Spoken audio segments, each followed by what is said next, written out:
Assalamualaikum warahmatullahi wabarakatuh.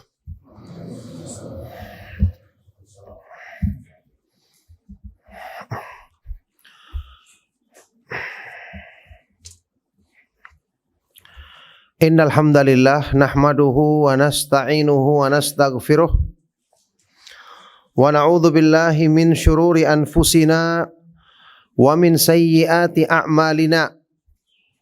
May yahdihillahu fala mudhillalah wa may yudlil fala hadiyalah. Wa asyhadu an la ilaha illallah wahdahu la syarikalah wa asyhadu anna Muhammadan abduhu wa rasuluh. Ya ayyuhalladzina amanu taqullaha haqqa tuqatih wa la tamutunna illa wa antum muslimun. Ya ayyuhan nasu taqu rabbakumul ladzi khalaqakum min nafsin wahidah wa khalaqa minha zawjaha wa batha minhuma rijalan katsiran wa nisaa'a wattaqullaha alladzi tasaaluna bihi wal arham innallaha kana 'alaikum raqiba. Ya ayyuhalladzina amanu taqullaha wa qulu qawlan sadida yuslih lakum a'malakum wa yaghfir lakum dhunubakum wa may yuti'illaha wa rasulahu faqad faza fawzan 'azima. Amma ba'du fa inna asdaqal hadits kitabullah wa khairal huda huda Muhammadin sallallahu alaihi wa alihi wasallam wa syarrul umuri muhdatsatuha wa kullu muhdatsatin bid'ah wa kullu bid'atin dhalalah wa kullu dhalalatin finnar wa ba'du. Alhamdulillah, bapak-bapak, ibu-ibu, jamaah sekalian rahimakumullah. Alhamdulillah kita bersyukur kepada Allah Subhanahu wa taala yang mempertemukan kita di dalam majelis ilmu yang mulia di masjid yang mubarak yang penuh berkah ini untuk saling menasihati dalam hal-hal yang penting dalam urusan agama kita.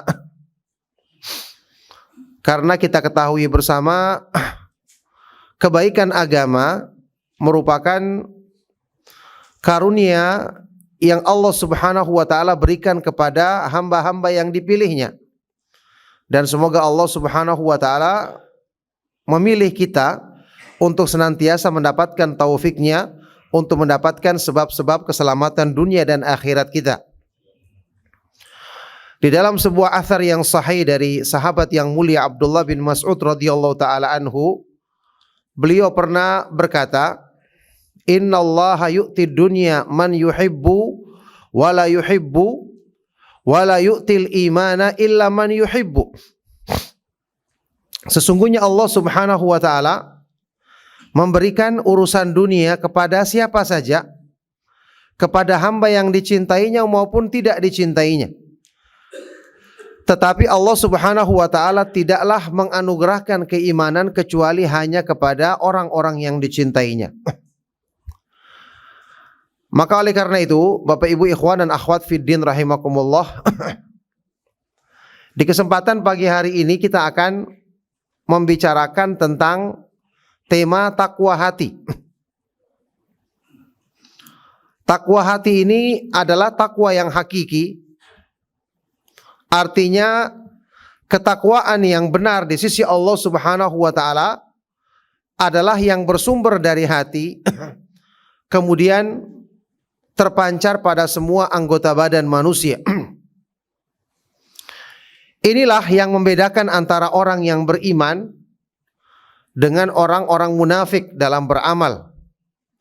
Orang-orang yang ikhlas dan orang-orang yang rusak niatnya. Allah Subhanahu wa taala berfirman di dalam Al-Qur'an di surat Al-Hajj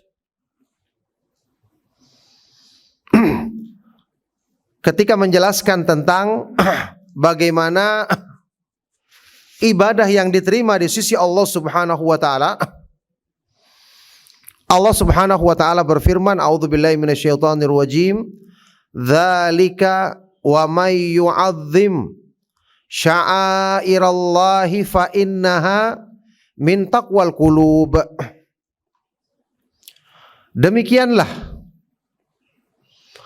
Dan barang siapa yang mengagungkan syiar-syiar Allah, mengagungkan perintah dan larangan Allah, maka itu bersumber dari ketakwaan dari hati manusia. Ini gambaran tentang takwa hati, ya, yang menjadikan seseorang hamba akan mengagungkan perintah dan larangan Allah, dan inilah ketakwaan yang sesungguhnya. Orang yang mengamalkan perintah Allah dengan pengagungan, meninggalkan larangan Allah dengan pengagungan karena takut dan berharap kepada Allah, maka mestinya dia akan melaksanakan kebaikan-kebaikan yang Allah syariatkan dan meninggalkan keburukan-keburukan yang Allah larang, itu dengan hati yang ikhlas, dengan mengharapkan balasan pahala di sisinya. Di ayat yang lain masih juga di surat Al-Hajj, Allah Subhanahu wa taala berfirman tentang pelaksanaan ibadah haji atau kurban, la yanalallaha luhumuha wala dima'uha walaki yanaluhu taqwa minkum. Tidak akan sampai kepada Allah daging hewan yang kalian sembelih ataupun darahnya yang kalian alirkan. Yani Allah tidak membutuhkan semua itu.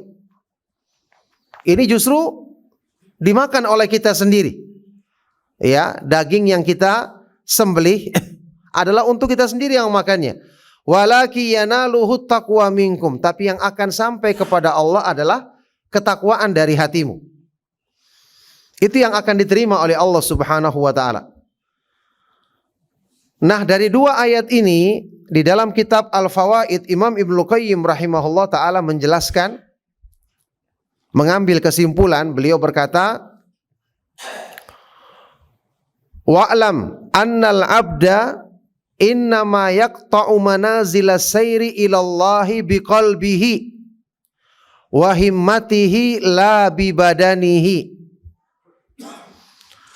Beliau berkata, ketahuilah seorang hamba itu hanya bisa menempuh tahapan perjalanan menuju ridha Allah kalau dia berjalan dengan hatinya. Dan himmah, tekad di jiwanya, tekad yang kuat dalam jiwanya. Ini baru akan sampai dia.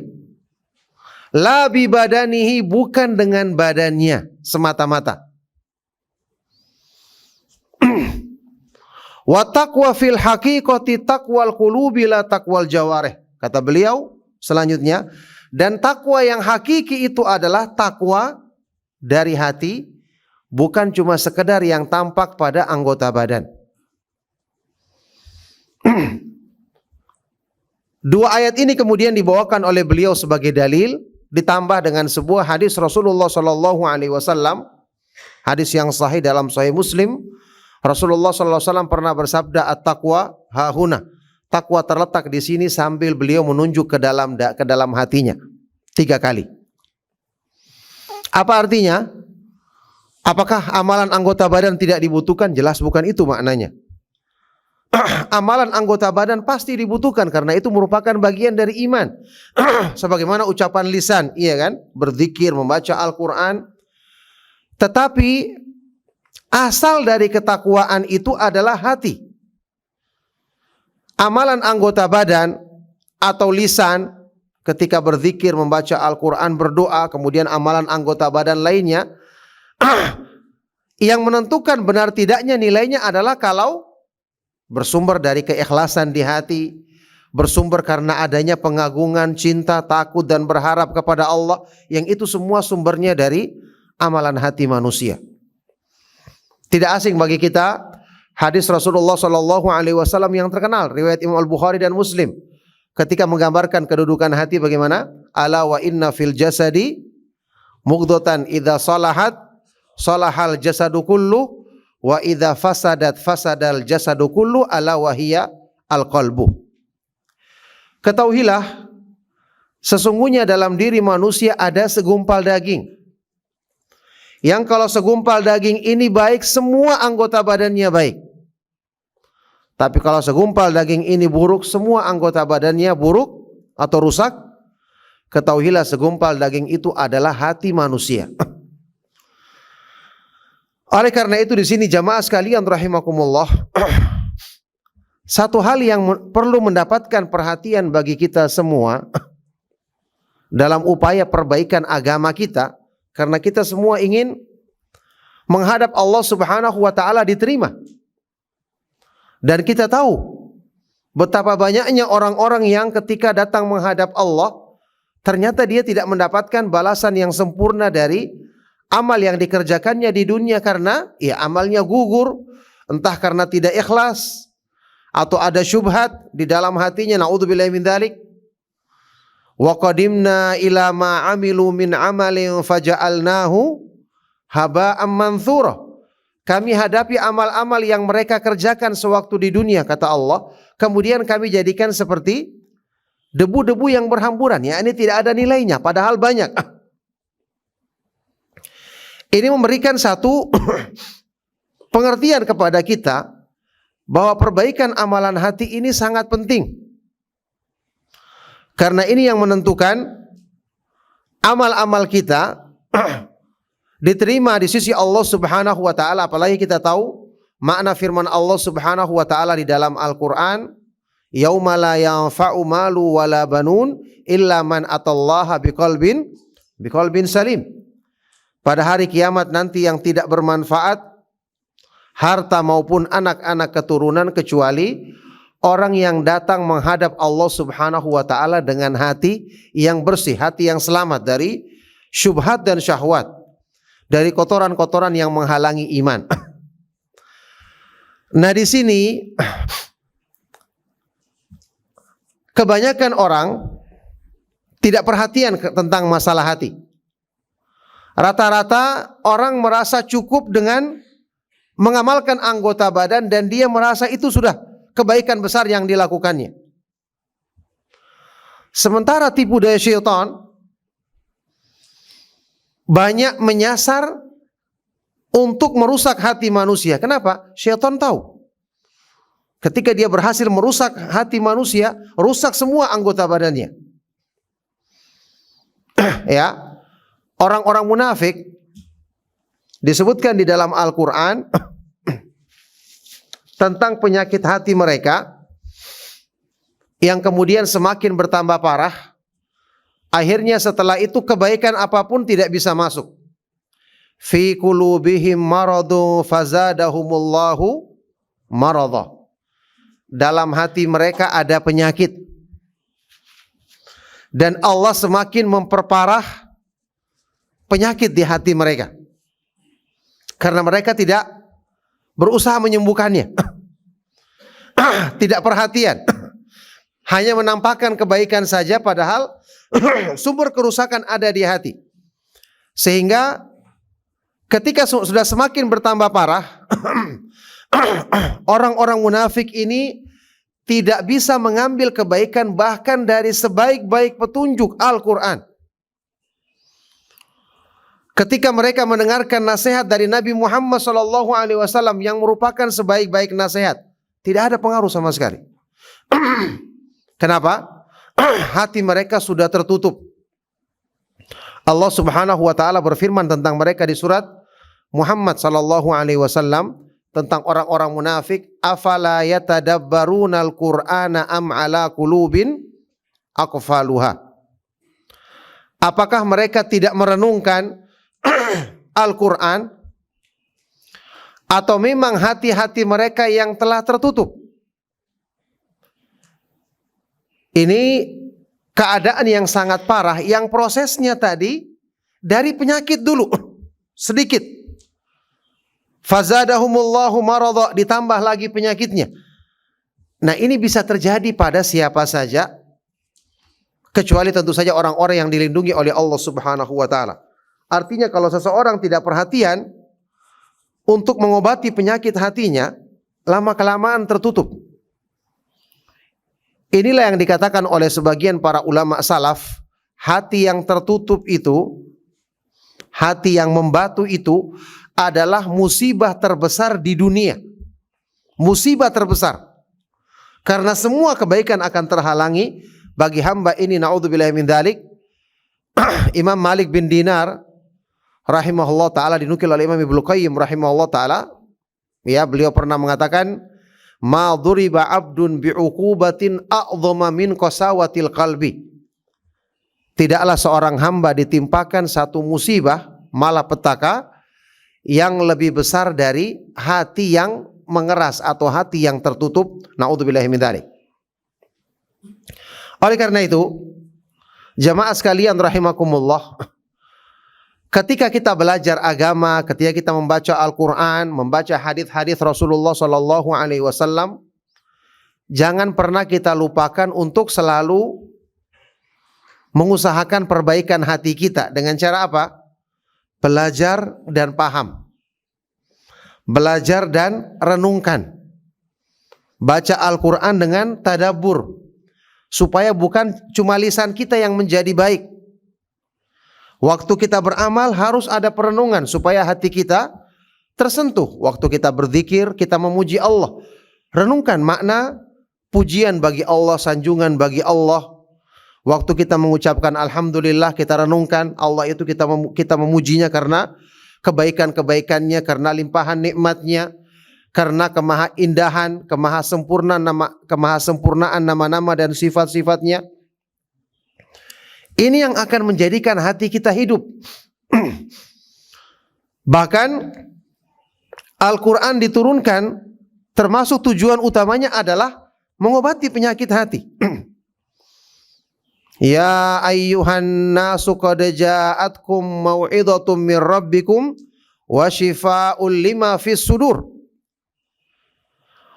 Wahai sekalian manusia, sungguh telah datang kepadamu mau'idhah, sebaik-baik nasihat dari Allah di dalam Al-Quran, dan obat bagi penyakit hatimu. Ini ayat yang menjelaskan salah satu hikmah terbesar diturunkannya Al-Quran. Allah Maha mengetahui kita butuh untuk pembersihan hati, kita butuh untuk menghilangkan kotoran yang senantiasa dilontarkan oleh syaitan untuk merusak hati kita.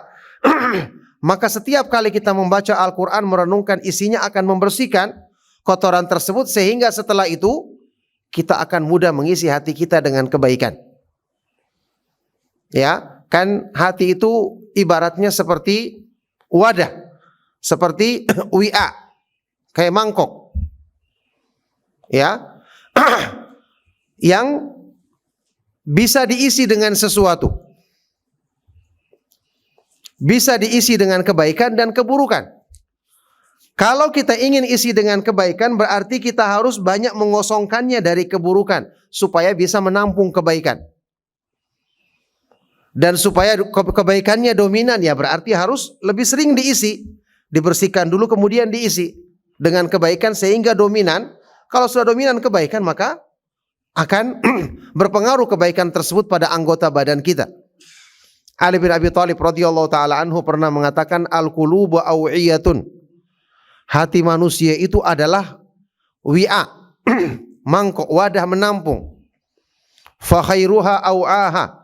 Maka hati yang paling baik adalah yang paling banyak menampung kebaikan, yang paling luas daya tampungnya untuk kebaikan. Ini keadaan hati kita. Nah, disinilah agama Islam yang agung mensyariatkan sebaik-baik petunjuk untuk perbaikan lahir dan batin manusia. Ya, kenapa amalan-amalan dalam Islam meningkatkan iman? Sedangkan iman itu kita tanam di mana pohonnya? Di dalam hati kita. Pohon iman itu ditanam di dalam hati. Sehingga semua amal-amal Islam disyariatkan. Kalau kita ingin mengamalkannya dengan benar adalah kita amalkan dengan melibatkan lahir dan batin kita. Makanya kayak sholat, kita tahu kita mengamalkan gerakan-gerakan dari takbiratul ihram, ada ruku, ada sujud, kemudian ada bacaan-bacaan sampai salam, ada zikir, ada doa, ada bacaan Al-Quran apalagi. Dan intinya atau ruhnya adalah khusyuk. Khusyuk itu adalah, sepakat para ulama, asalnya tempatnya di hati, kemudian terlihat dampaknya pada anggota badan. Jadi kembali kepada asal daripada atau buah yang utama daripada iman, diantaranya adalah khusyuk, itu adalah di hati tempatnya, asalnya. Kemudian terlihat pada anggota badan.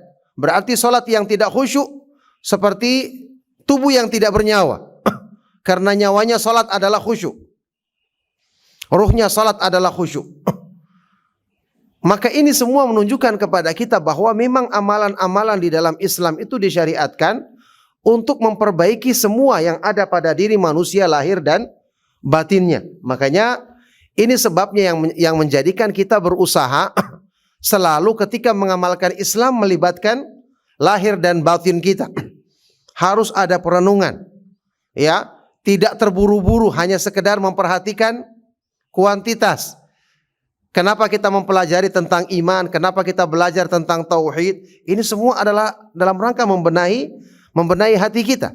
Tadi sudah kita sebutkan, syaitan selalu berupaya untuk merusak hati, sasaran utamanya. Apalagi kita punya hawa nafsu.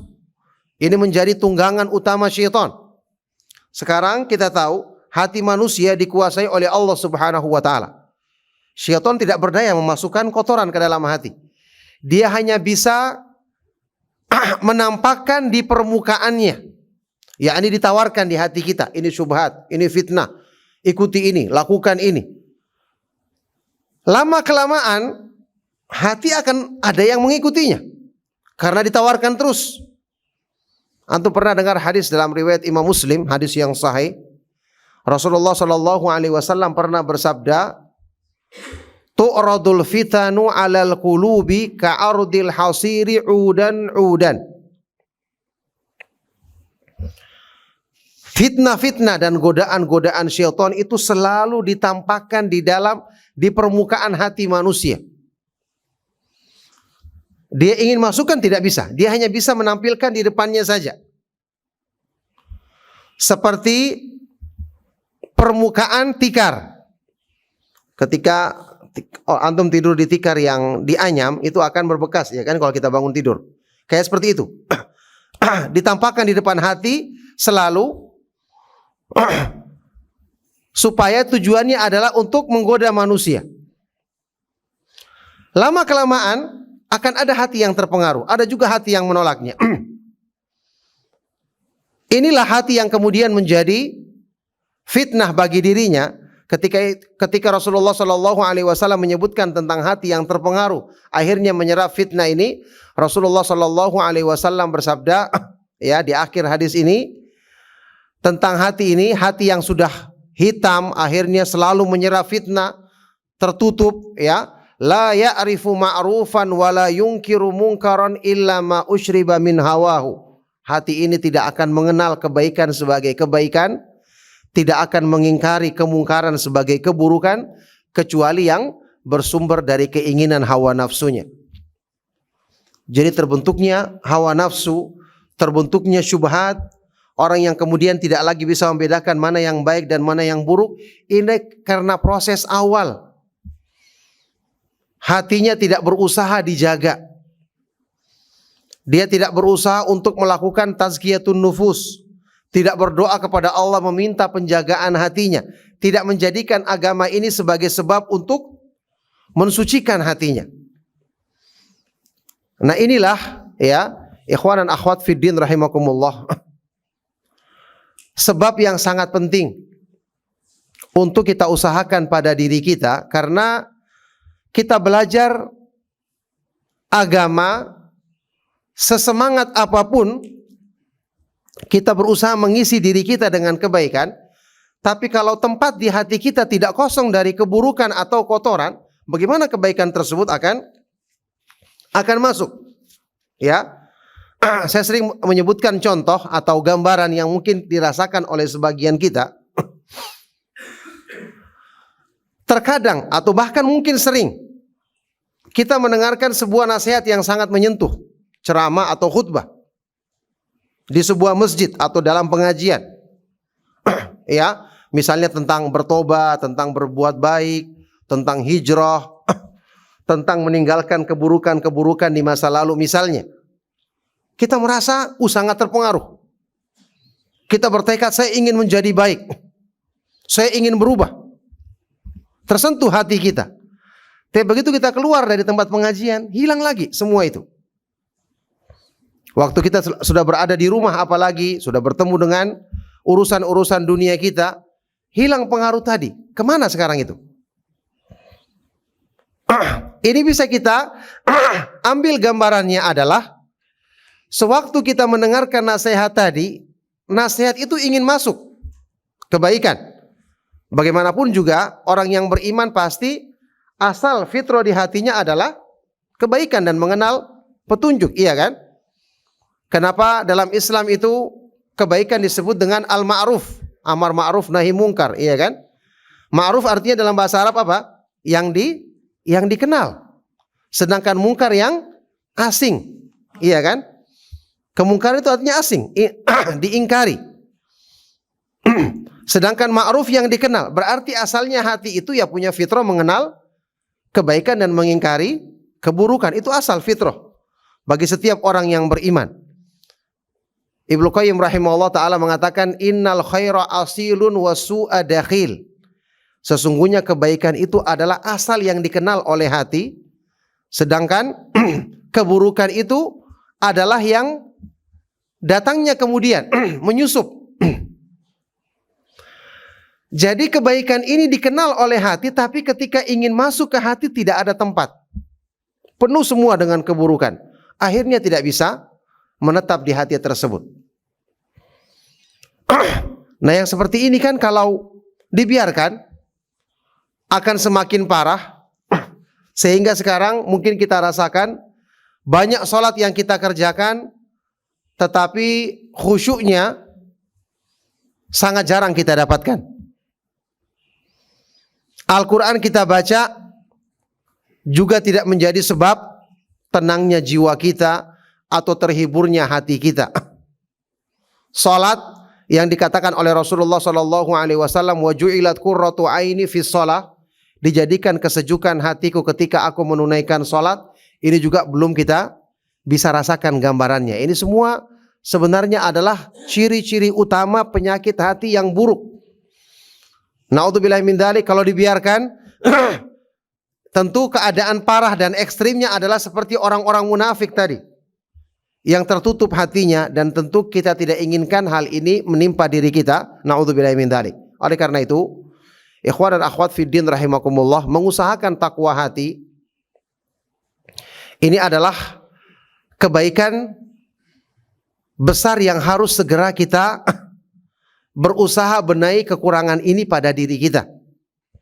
Karena kita harus ingat, Allah Subhanahu wa ta'ala dialah yang menganugerahkan keimanan pada diri seorang hamba. Dialah yang membukakan hati manusia untuk menerima hidayahnya, sebagaimana dia juga maha kuasa untuk, ya na'udzubillahi min dzalik, menutup hati seseorang yang tidak mengusahakan perbaikan ini pada dirinya. Yakni Allah Subhanahu wa ta'ala ketika melihat seorang hamba tidak peduli pada kebaikan agamanya, tidak peduli pada perbaikan imannya, tidak peduli untuk membersihkan hatinya, maka ada saatnya Allah Subhanahu wa ta'ala akan murka kepada hamba ini, kemudian ditutup hatinya. Na'udzubillahi min dzalik. Coba antum perhatikan di dalam Al-Quran ketika Allah Subhanahu wa ta'ala berfirman, ya ayyuhalladzina amanu stajibu lillahi walir rasuli idza da'akum lima yuhyikum wa'lamu annallaha yahulu bainal mar'i wa qalbihi wa annahu ilaihi tuhsyarun. Wahai orang-orang yang beriman, penuhilah panggilan Allah dan Rasulnya yang mengajakmu untuk memberikan kebaikan bagimu, menyempurnakan kebaikan pada hidupmu. Dan ketahuilah Allah dialah yang membatasi manusia dari hatinya.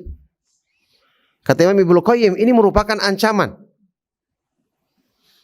Ancaman bagi orang yang ketika diajak memenuhi perintah Allah dan Rasulnya, panggilan Allah dan Rasulnya, ternyata dia hanya memenuhi secara zahir saja, batinnya tidak menerima dengan sepenuhnya karena hatinya kotor.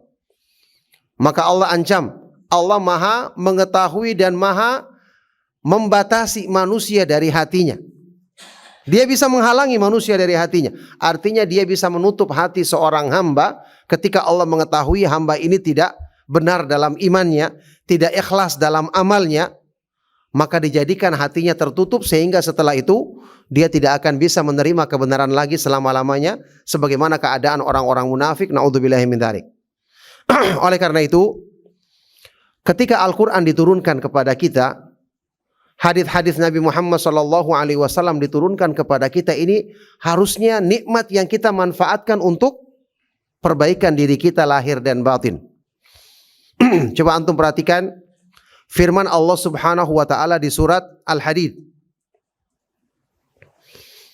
tentang peringatan darinya sehubungan dengan masalah ini. Allah Subhanahu wa taala berfirman, "Alam ya'ni lil ladzina amanu an tahsha'a qulubuhum li dzikrillahi wa ma nazala minal haqq wa ma nazala minal haqqi wa la yakunu kal ladzina utul kitaba min qablu fatala 'alaihimul amadu faqasat qulubuhum wa katsirum minhum fasiqun." Belumkah datang waktunya bagi orang yang beriman?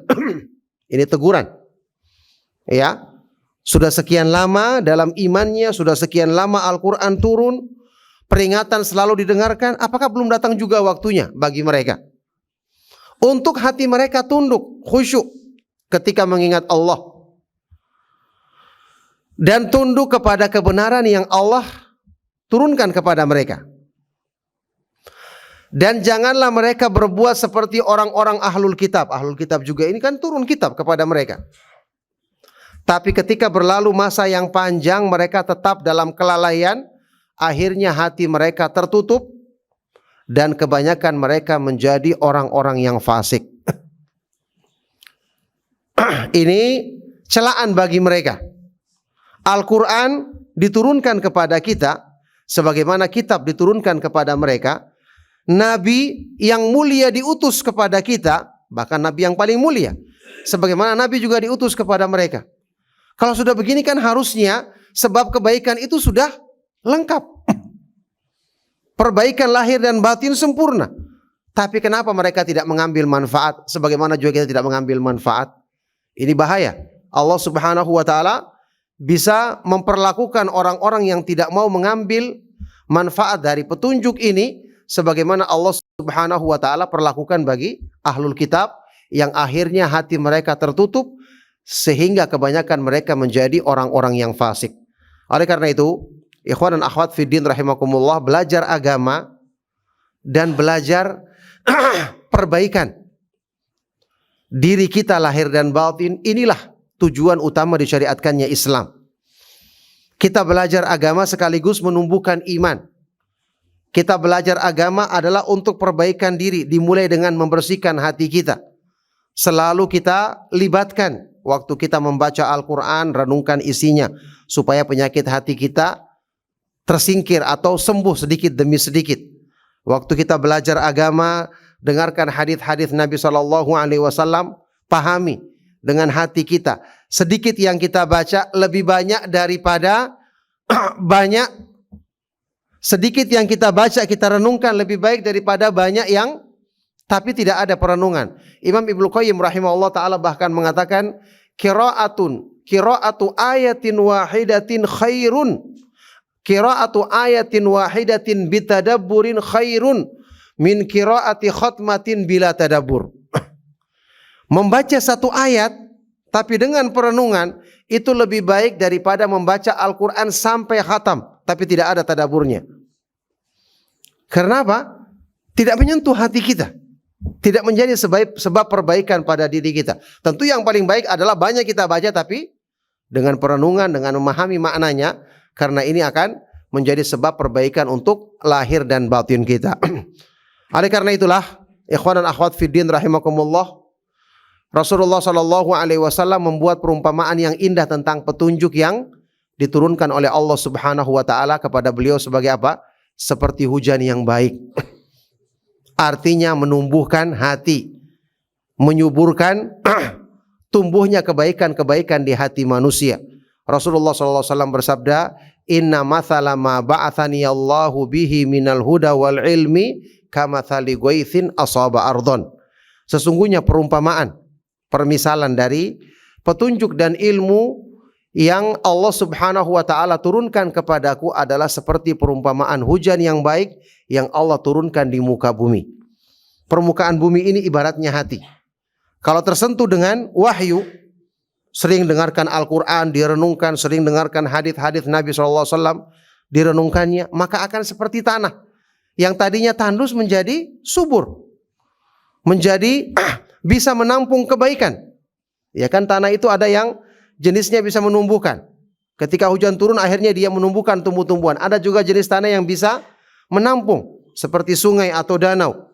Maka dia tidak menumbuhkan tapi dia bisa menampung air untuk diambil manfaatnya bagi makhluk hidup. Ini kan yang namanya hati yang benar-benar bermanfaat, bukan hanya untuk dirinya tapi juga bagi orang lain dalam kebaikan-kebaikan yang tentu merupakan sebab kita akan meraih keridhaan Allah Subhanahu wa taala. Oleh karena itu, ini menjadi perhatian penting bagi kita semua karena inilah sebab keselamatan dunia dan akhirat. Inilah sebab seseorang akan diterima oleh Allah Subhanahu wa taala dan diridhoinya ketika menghadap Allah Subhanahu wa taala pada hari kiamat nanti. Semoga Allah Subhanahu wa taala mudahkan itu bagi kita semua. Maka alhamdulillah Bapak Ibu dan jamaah sekalian rahimakumullah, inilah nasihat yang ingin saya sampaikan di kesempatan pagi hari ini. Semoga bermanfaat dan menjadi sebab kebaikan dan renungan untuk kebaikan dunia dan akhirat kita. Mudah-mudahan apa yang Ana sampaikan bermanfaat, menjadi motivasi kebaikan untuk kita semua. Mohon maaf atas segala yang salah dan kurang. Sallallahu wasallam wa barak ala nabiyina Muhammad wa ala alihi wa ashabihi wa man tabi'ahum bi ihsanin ila yaumiddin walhamdulillahi rabbil alamin. Subhanakallahumma wa bihamdika asyhadu an la ilaha illa anta astaghfiruka wa atubu ilaik. Wassalamualaikum warahmatullahi wabarakatuh.